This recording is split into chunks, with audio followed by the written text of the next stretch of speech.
Livro de Atos dos Apóstolos, capítulo 19, a partir do versículo 8. Todos já acharam? Vamos ler com aquele seu Santo com o Espírito. E aconteceu que, assim, Paulo ensina e faz maravilhas. Assim, durante 3 meses, Paulo frequentou a sinagoga, onde pregava com ousadia e poder, dissertando com eloquência e convencendo a muitos sobre o reino de Deus. Todavia, alguns deles demonstraram que seus corações estavam petrificados e descrentes e passaram a falar mal do caminho para toda a comunidade. Paulo então afastou-se deles e, tomando consigo os discípulos, começou a ensinar diariamente na escola de Tirano. E assim procedeu por 2 anos, de forma que todos os habitantes da Ásia pudessem ouvir a palavra do Senhor, tanto judeus como gregos. Somente até aqui, irmãos. Amém. Glória a Deus, Santo Senhor. Glória a Deus, Santo Senhor. Irmãos, nessa passagem aqui a gente vê que Paulo frequentou uma sinagoga onde pregava, irmãos? Por 3 meses, frequentou essa sinagoga por 3 meses, e o texto bíblico vai dizer que ele pregava com ousadia. Irmãos, e a pergunta é: por que é necessário, irmãos, pregar com ousadia, com coragem, sendo destemido? Por que é preciso? Irmãos, porque diferente de grande parte das pregações que as pessoas estão acostumadas nos dias de hoje, irmãos, aonde Deus tem um plano maravilhoso na tua vida, Deus vai estar com providência, vamos fazer o bem, vamos ajudar o próximo, vamos ser caridoso. Irmãos, não é preciso de coragem para pregar essas coisas, não é preciso ser destemido para pregar essas coisas, porque as pessoas, é o que elas procuram, irmãos, elas procuram a solução dos problemas, e ninguém é contra vamos fazer o bem, vamos ajudar o próximo e vamos ser caridoso, até os ateus aí concordam que devemos fazer o bem, devemos ser caridoso, Então, diferente das pregações de hoje em dia, que muitas pessoas estão acostumadas, o apóstolo Paulo precisava ser corajoso, precisava ser destemido, porque a pregação era uma pregação onde as pessoas poderiam atentar contra a vida do apóstolo Paulo. Era uma pregação que o homem natural não gostava de ouvir. Você dizer para as pessoas que elas estão numa condição perdida, que elas estão numa condição miserável, que eles são pecadores, não podem se salvar através de si mesmo, e que eles carecem da misericórdia e da graça de Deus. Não importa se eles são judeus, não importa se eles são da descendência de Abraão, não importa o quanto eles se acham bons e maravilhosos, eles estão indo para o inferno e precisam de Jesus. Sabe, irmãos, isso não é algo que as pessoas gostam de ouvir, irmãos, isso é algo que poderia fazer com que as pessoas matassem o apóstolo Paulo.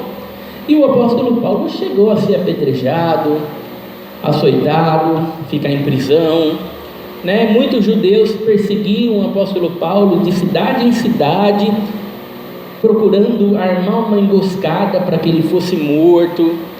Então, para se pregar o evangelho, irmãos, precisava ser audácia, precisava ter ousadia, precisava ser corajoso, precisava ser destemido. E hoje em dia é claro que no nosso país aqui a gente não vai ser apedrejado, a gente não vai ser açoitado, e talvez a gente não vá para a prisão. Mas hoje em dia, irmãos, ainda é preciso coragem, porque a verdade do evangelho vai desagradar muitas pessoas, porque as pessoas estão pensando que o problema delas é o carro, elas estão pensando que o problema delas é a falta da casa própria, é a falta de saúde que elas não têm, estão enfermas, As pessoas estão pensando que o problema delas é um monte de coisa, mas conforme a pregação do evangelho mostra a elas o real problema, que elas são pecadores em Adão, irmãos, que eles já nascem em pecado, não é que são pecadores porque pecam, não, eles já nascem em pecado, já estão numa condição caída desde que vieram ao mundo. Irmãos, conforme as pessoas ouvem essas coisas, sabe, isso gera uma insatisfação muito grande nas pessoas. E as pessoas, irmãos, podem criar um motim, podem expulsar o pregador, podem caluniar o pregador, né? O pregador não vai ter mais status, não vai ter mais o eu, não vai ter mais o ego. Então muitos pregadores, o que eles optaram? Vamos deixar esse negócio de evangelho para lá, porque eu já tentei pregar isso aí, não deu certo, as pessoas não gostaram, e vamos continuar dando a casa, vamos continuar dando o carro, vamos continuar resolvendo os problemas das pessoas, fazendo o bem, ajudando o próximo. É isso que funciona, é isso que dá certo, né, irmãos? Então, para se pregar o evangelho, sabe, é preciso ter coragem, é preciso ser destemido. E na passagem fala que o apóstolo Paulo pregava com ousadia e poder, né, irmãos? Não era apenas ousadia, era com ousadia e poder. Sabe, hoje em dia muitas pessoas acreditam que existem poder nas palavras delas, né? Hoje muitas pessoas estão decretando a própria vitória, né? As pessoas estão dizendo: não, eu decreto, eu determino a vitória na minha vida, eu determino que esse ano aqui vai ser um ano de paz, um ano de vitória, um ano de bênção, sabe? Eu determino que essa enfermidade vai embora. Sabe, as pessoas realmente acreditam, irmãos, que há poder nas palavras dela. Sabe, irmãos, e é claro que cedo ou tarde elas vão enxergar a realidade de que as palavras dela não têm poder nenhum, né, irmãos? Só as palavras de Deus têm poder. Deus disse: haja luz, houve luz, né, irmãos? Deus disse: haja animais, houve animais. Irmãos, só as palavras de Deus fazem as coisas acontecer. As nossas palavras não fazem as coisas acontecer, né, irmãos? Cedo ou tarde as pessoas vão determinar a cura e a cura não vai vir. Pelo contrário, ela vai ficar mais enferma ainda. Cedo ou tarde as pessoas vão determinar que o ano vai ser maravilhoso, esse ano aqui é um ano de bênção, de prosperidade, mas o ano vai ser terrível. Então elas vão se deparar, irmãos, que a palavra dela nunca tinha poder. Por mais que ela achasse que, mas funcionou, eu fiz, funcionou. Sabe, cedo ou tarde ela vai enxergar que não há poder nas palavras dela. Que o poder, irmãos, o poder está na palavra de Deus. Muitas pessoas estão procurando poder fora da Bíblia, em palavras fora da Bíblia, né? Muitas pessoas estão indo lá no terapeuta, estão indo lá no psiquiatra lá, aí ouvem as palavras do terapeuta, do psiquiatra e falam: essas palavras aí mudaram a minha vida, viu? Eu saí daqui motivado, eu saí daqui enxergando as coisas de maneira diferente, e eu consegui lidar com as situações de maneira diferente. Olha, foram palavras poderosas aquela que o terapeuta falou, né, que o psiquiatra falou, o psicólogo falou. Foram palavras poderosas, né? Por mais que essas palavras possam nos motivar, por mais que essas palavras possam ajudar, sabe, não há um poder real trabalhando ali. Porque cedo ou tarde você vai estar enfrentando uma situação onde o psiquiatra não pode ajudar. Cedo ou tarde você vai enfrentar uma situação onde terapeuta nenhum, psicólogo nenhum pode ajudar. Mas a palavra de Deus, irmãos, ela serve para qualquer circunstância da nossa vida. Quer nós estejamos bem, quer nós estejamos dando os últimos suspiros da nossa vida, a palavra de Deus ela vai estar lá, e ela vai ser poderosa para nos sustentar, ela vai ser poderosa para nos dar paz, né, irmãos? Então havia poder nas palavras do apóstolo Paulo, irmãos, porque não eram palavras que ele havia inventado, né, irmãos? Ele não estava falando coisas da sua imaginação. Não, irmãos, aquelas ali eram as palavras de Deus. Aquela ali era a palavra de Deus, irmãos, e havia poder naquelas palavras ali, que o Espírito Santo atuava por meio daquelas palavras ali, para mover o coração daqueles que foram eleitos antes da fundação do mundo. Sabe, não eram simplesmente palavras, lançadas ao vento, né, irmãos? Havia uma ação sobrenatural de Deus ali, movendo o coração daquelas pessoas quando elas ouviam o Evangelho. Muitas vezes as pessoas podem dizer: mas a pregação do Evangelho é uma pregação muito dura, né? Ficar mostrando para as pessoas que elas são perdidas e o quanto Jesus Cristo é grande, é uma pregação muito dura, as pessoas não gostam, sabe, irmãos? Mas a pregação do Evangelho, ela sempre é acompanhada de poder, né, irmãos? Sempre que nós falamos da palavra de Deus, proclamamos a palavra de Deus, sabe, irmãos, há um poder sobrenatural de Deus atuando, movendo o coração daqueles que precisam ser chamados. Então as pessoas não se convertem, irmãos, pela sua capacidade, pela sua força, pela sua inteligência. As pessoas não se convertem, né, pela boa retórica, pela boa comunicação. Não, as pessoas se convertem, irmãos, porque é um poder sobrenatural de Deus atuando ali, mediante a pregação da palavra de Deus, né, irmãos? E é isso que os pregadores deveriam ter em mente quando pregam a palavra de Deus, né? A mensagem pode não parecer agradável, mas é ela que vai chamar aqueles que precisam ser chamados, e isso é fato. Então a pregação tem que ser sempre com ousadia e poder, né? A pregação do Evangelho verdadeiro sempre é acompanhada de poder. E vai dizer, irmãos, que o apóstolo Paulo, ele ensinava dissertando, né, explicando com eloquência e convencendo a muitos sobre o reino de Deus.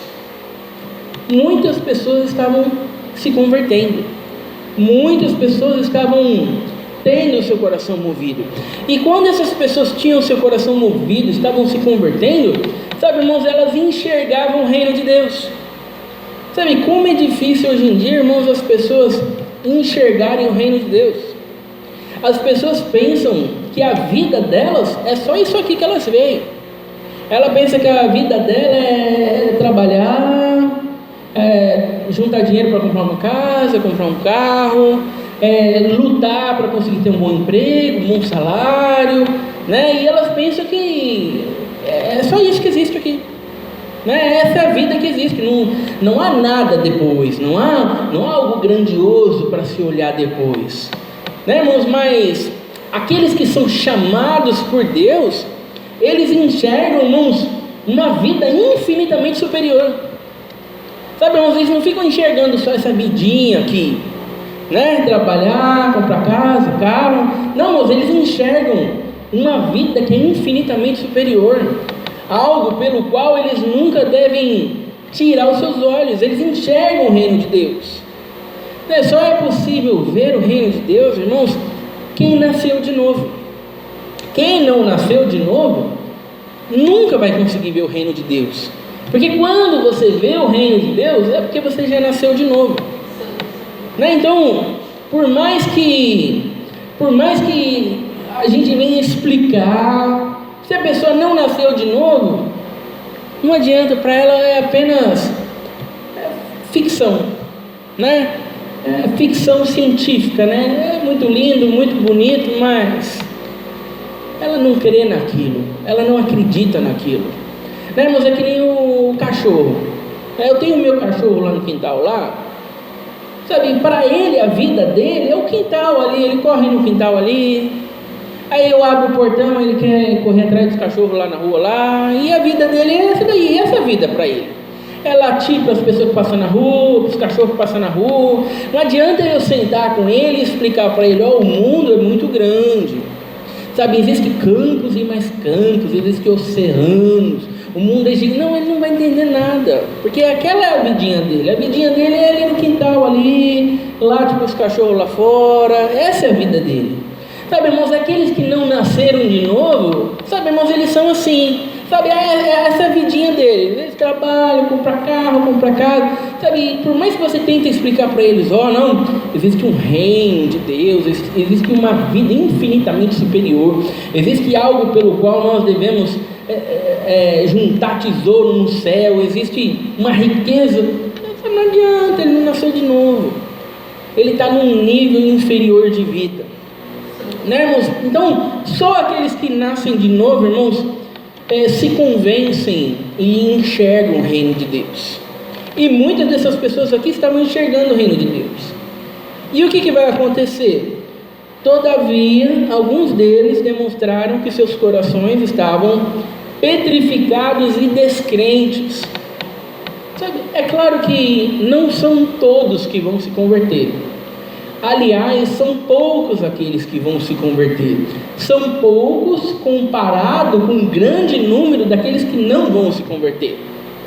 É muito maior o número daqueles que não se convertem, que vão pelo caminho largo, pela porta larga, do que aqueles que se convertem, que vão pelo caminho estreito, pela porta estreita. E Paulo vai dizer, irmãos, que alguns deles estavam com seus corações petrificados. Eles eram descrentes. Irmãos, o problema não era que o apóstolo Paulo não estava explicando muito bem. O problema não era isso. O problema não era que o apóstolo Paulo não tinha paciência. Tinha que ter paciência, explicar melhor. Não, o problema não era isso. O problema é que eles estavam com seus corações petrificados. O problema, irmãos, é que eles eram descrentes. Sabe, muitos crentes, irmãos, eles realmente acreditam que se você explicar melhor, que se você tiver mais paciência e que se você usar mais exemplos, a pessoa vai se converter. A pessoa não está se convertendo, mas é porque você não está explicando muito bem. Se você explicar melhor, se você usar mais exemplos, aí a pessoa vai se converter. Se você tiver mais paciência, aí as pessoas vão se converter. Né, irmãos? E é claro que isso é desesperador. Né, irmãos? Se a gente acreditar que a conversão do outro depende da gente, da nossa capacidade em explicar, da nossa paciência, a gente está perdido, porque cada um está indo para o inferno, então não é culpa nossa, né, irmãos? Porque a gente não teve um empenho suficiente, que a gente não teve paciência o suficiente, que a gente não usou exemplos o suficiente, né, irmãos? E isso simplesmente é desesperador, né? E o fato é de que não é essa a questão. Sabe, muitas pessoas vão ouvir o evangelho ali de um pregador simples, de maneira simples, e vão ter o seu coração movido. Sabe, irmãos, porque não depende da capacidade do pregador, depende da ação sobrenatural de Deus movendo aquela pessoa ali para que ela se converta. Se a pregação do evangelho dependesse de grandes teólogos qualificados, com doutorado, né, irmãos, estaríamos perdidos, né? Porque quantos deles existem por aí? Né, irmãos? E quantos deles estão dispostos a pregar em tudo que é lugar por aí? Né? Então, se dependesse só dessas pessoas, estavam perdidos. Né, irmãos? Mas é claro que não depende da nossa capacidade, do nosso intelecto, do nosso estudo, mas depende do poder sobrenatural de Deus. E fato é, irmãos, de que algumas pessoas estão com seus corações petrificados, são descrentes. E a pergunta que a gente deveria fazer é: por que essas pessoas estão com... O que faz com que uma pessoa tenha o seu coração endurecido? O que faz com que as pessoas tenham o seu coração petrificado? Né, irmãos? As pessoas se deparam com a verdade. Alguém vai e alguém prega a verdade. Ao invés da pessoa pensar sobre aquilo, ao invés da pessoa meditar sobre aquilo, não, a pessoa finge que não viu nada. Não, deixa eu fingir que não vi nada, eu deveria pensar sobre isso aqui, eu deveria buscar a verdade nisso daqui, mas deixa para lá, faz de conta que eu não vi nada. Vamos continuar seguindo aí a placa da igreja, vamos continuar seguindo aí o pregador lá que só prega as bênçãos, o carro, a casa. Eu ouvi umas verdades do evangelho aí, mas deixa para lá, eu vou fingir que não ouvi não. Mas é claro que cada vez que as pessoas são confrontadas com o evangelho, são confrontadas com a verdade da palavra de Deus, e elas não pensam sobre aquilo, viram as costas para aquilo, cada vez ela vai endurecendo mais o seu coração. Irmãos? Cada vez ela se torna mais insensível para a verdade da palavra de Deus. Muitas pessoas estão na igreja e você pensa, não, está na igreja para buscar a palavra de Deus, mas aí se algum pregador pregar a palavra de Deus, ela finge que nem ouviu, né, irmãos? Ao invés dela pensar e meditar sobre aquilo, mas o que está acontecendo? O pregador pregou uma palavra ali, mas, puxa vida, mas será que é assim mesmo? Mas será que é esse o evangelho mesmo? Né? O que está errado então, afinal de contas? Deixa eu ler a Bíblia aqui e meditar sobre o que está acontecendo. Para mim, eu preciso buscar a verdade. Ao invés das pessoas buscarem a verdade, não, as pessoas deixam para lá. Deixam para lá e seguem falsos mestres, seguem denominações, seguem pessoas, né, irmãos? E essa rejeição do Evangelho vai causando um endurecimento do coração, né, irmãos? Não apenas na igreja, mas muitas pessoas estão procurando a verdade em filósofos, né, em pensadores. Eles já foram confrontados com a verdade, ao invés de pensarem na verdade, não, eu vou guiar minha vida aqui nos filósofos, eu vou guiar minha vida aqui por esses grandes pensadores aqui, né, irmãos? E isso vai causando um endurecimento, né? As pessoas viram as costas para a verdade, se atentam para outras coisas, e o que acontece? Elas se tornam cada vez mais insensíveis para a palavra de Deus, né? Até chegar ao ponto que chegou aqui o apóstolo Paulo, sabe? Não adiantava pregar mais, não adiantava falar mais.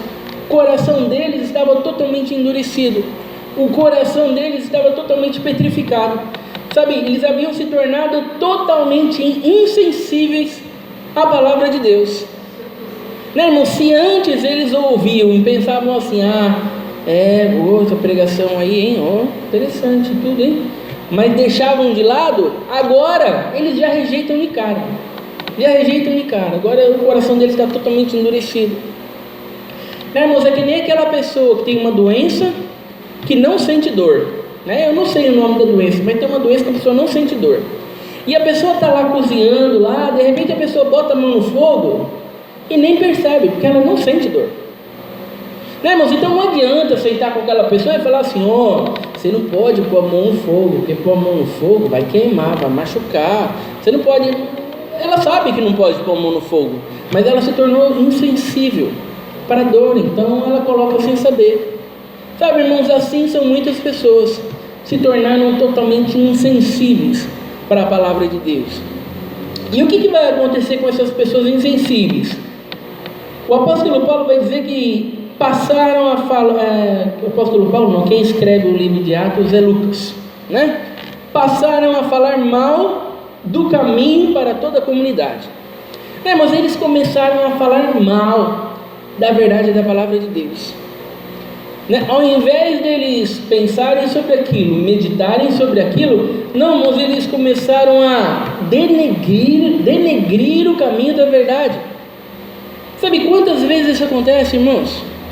Quantas vezes você prega para as pessoas que a gente é salvo pela graça, e somente pela graça, nós não somos salvos pelas nossas obras, pela nossa capacidade, nós somos salvos pela obra de Jesus Cristo, por aquilo que Jesus Cristo fez. E as pessoas falam, não, que isso é um absurdo. Para mim é assim, a gente faz o bem, a gente é salvo, assim que funciona. Deus salva aquele que faz o bem, aquele que não pratica o mal, né? Aquele que ajuda o próximo. Para mim é assim, esse negócio de salvo pela graça, é salvo por Jesus, que a gente está tudo perdido, é morto em pecado. Não, para mim não é nada disso. Para mim a gente tem que fazer o bem, ajudar o próximo, entregar marmita aí para os moradores da rua. E a gente... Quantas pessoas, irmãos, viraram as costas para a verdade? E não apenas viraram as costas para a verdade, mas começaram a denegrir a verdade da palavra de Deus. Sabe, irmãos, por isso que a Bíblia, ela está aqui, irmãos, e ela é confiável, irmãos. A partir do momento que a gente acha que algumas partes não são confiáveis, sabe, quem que vai dizer o que é confiável e o que não é então? Né, irmão? Se um determinado livro, um determinado capítulo não serve, quem que vai garantir que os outros servem, afinal de contas? Né? Então, nunca podemos olhar para a palavra de Deus e dizer, não, isso aqui eu não concordo, isso aqui eu acho que não é bem assim, isso aqui, não, esse livro aqui eu acho que botaram aqui, mas eu acho que não deviam ter colocado esse livro aqui. Sabe, irmãos, é claro que isso é ridículo, irmãos. Somos nós olhando para a palavra de Deus e julgando aquilo que Deus está fazendo, se está certo ou não. Né, irmãos? A criatura falando para Deus se aquilo que Deus fez está certo ou não. É lógico, irmão, se tem alguma coisa na Bíblia que nós não gostamos, é claro que o problema está em nós, não na Bíblia. Somos nós que precisamos nos consertar, não é a Bíblia que precisa ser consertada. Então nunca podemos deturpar a verdade da palavra de Deus, não podemos dizer que tem coisas aqui que não servem e que não deviam estar aqui. Né, irmãos? Eles começaram a falar mal do caminho da verdade. E o que vai acontecer? Paulo então afastou-se deles. Paulo vai continuar insistindo? Paulo vai continuar tentando pregar? Não, Paulo já viu que eles são insensíveis. Paulo já viu que eles devem ser deixados de lado. Sabe, você vê, irmãos, existe um limite. Existe um limite até a que ponto nós vamos na pregação do Evangelho. Sabe, nós vamos falar da palavra de Deus, nós vamos evangelizar, mas chega uma hora que é preciso parar. Chega uma hora, irmãos, que o coração ali está petrificado e não adianta querer continuar. Você só vai se desgastar fisicamente.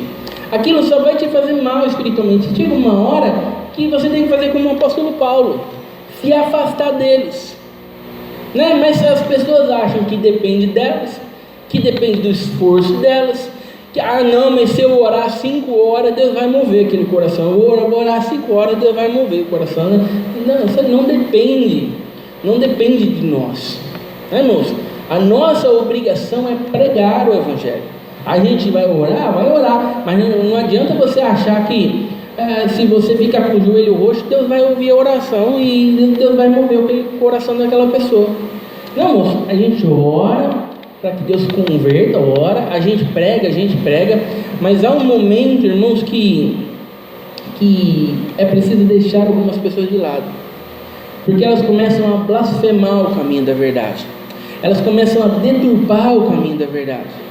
Né, irmãos? Quantas vezes, irmãos, dentro da igreja mesmo, eu estava dando estudo bíblico, falando sobre Deus, que Deus salva, que não é da nossa capacidade, que não é das nossas obras, e as pessoas se revoltaram. Mas como que não é da nossa capacidade? Quer dizer então que eu estou vindo à igreja à toa? Quer dizer então que eu estou buscando a Deus à toa? Então quer dizer que tudo que eu estou fazendo não está valendo? Se você está fazendo, se você quer se salvar pelo seu esforço, não está valendo não. Você tinha que estar congregando porque você entende que Deus precisa ser cultuado, Deus precisa ser honrado, Deus precisa ser louvado. Sabe quantas vezes, irmãos, isso causou revolta em crentes dentro da igreja, né? E ao invés da pessoa entender, olha, é mesmo, né? Puxa vida, meu Deus, olha, está pensando errado, vou pensar sobre isso. Não, a pessoa seguia na revolta, né, irmãos? Blasfemava a verdade. Não, mas eu acho que não é assim, mas eu acho que não devia ser assim, mas eu acho. Não, mas quem diz é a palavra de Deus, irmãos. Nós apenas nos dobramos à verdade da palavra de Deus. E essas pessoas aqui não se dobraram à verdade da palavra de Deus. E o que acontece? Paulo se afastou deles. E tomando consigo os discípulos, começou a ensinar diariamente na escola de Tirano. Paulo vai gastar tempo com quem? Paulo vai gastar tempo com aqueles que querem aprender. Paulo vai gastar tempo com aqueles que estão interessados, né? É com esses que Paulo vai gastar tempo, né? Nós, irmãos, devemos gastar mais tempo com quem? Com quem está interessado, sabe? Com quem demonstra interesse pelas coisas de Deus. Esses são aqueles que nós devemos gastar mais tempo. Mas agora as pessoas dizem, não, esse daqui ele demonstra interesse, então ele já deve estar convertido, deixa ele de lado e eu vou me dedicar mais ao outro que não se converteu, né? Às vezes as pessoas deixam o que está interessado de lado e dá atenção para o outro que está com o coração petrificado, que está lá blasfemando, falando mal da verdade, falando que não crê na Bíblia, que não acredita na Bíblia, que a Bíblia é errada, que a Bíblia foi escrita por homens e que inventaram um monte de coisa aqui. Tem um monte de gente que fica gastando tempo com essas pessoas, e aqueles que estão interessados, não, esses que estão interessados deixa de lado, porque eles já se converteram, eles não precisam ouvir mais. Você vê, o apóstolo Paulo está fazendo justamente o contrário. Não deixa aqueles de lado, com o coração petrificado, e vamos gastar tempo com esses aqui, que estão interessados. E assim procedeu por 2 anos, de forma que todos os habitantes da Ásia pudessem ouvir a palavra do Senhor, tanto judeus como gregos. Olha só o tempo que o apóstolo Paulo disponibilizou para estar ensinando essas pessoas. 2 anos. Né, irmãos? Não se fazem grandes evangelistas, grandes homens de Deus, sabe, em dias. Né, irmãos? O apóstolo Paulo teve que estar ensinando ali. Tinha uma escola ali, e o apóstolo Paulo estava ensinando ali diariamente por 2 anos. Sabe, nós precisamos dedicar tempo, irmãos, ao nosso conhecimento bíblico. Nós, irmãos, precisamos ler a Bíblia, sabe, diariamente, por muitos anos, irmãos, para estarmos preparados, irmãos, para evangelizar alguém muitas vezes. Às vezes você vai evangelizar uma pessoa e a pessoa está com o conhecimento da Bíblia todo deturpado. E você sabe que aquilo que ela está falando está errado.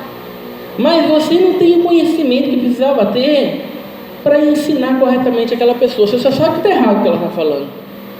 Não, irmãos? Então eu preciso gastar tempo na palavra de Deus. Sabe, nós gastamos tempo com tanta coisa. Nós somos consumidos com tanta coisa.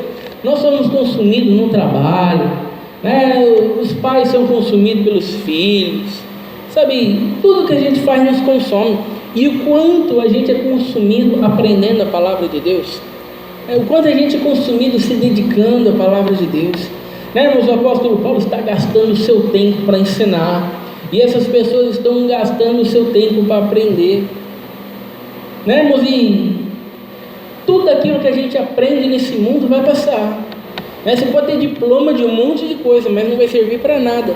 Mas aquilo que nós conhecemos da palavra de Deus, irmãos, isso vai permanecer para sempre.